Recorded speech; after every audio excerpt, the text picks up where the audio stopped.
So just let me just move on to another question. How much testing?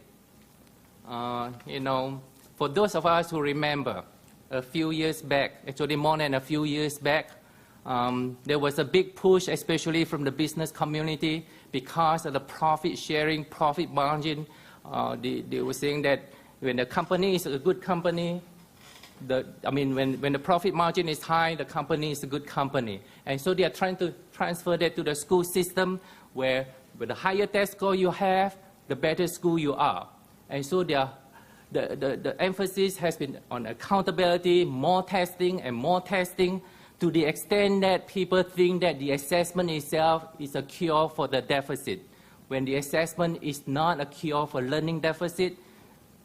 The assessment does not cure a learning deficit, but just gauges at the deficit, just measure the deficit. So on one hand, we do not want to have all this testing and testing, over-testing, until there's no learning taking place. On the other side of the coin is we do not want the pendulum to swing to the other end when there's no testing in the school. If there's no testing in the school, how do we know where the student is? How do teachers know where the strengths and weaknesses of the students are? How do we provide consistent learning for different courses in the school across different schools?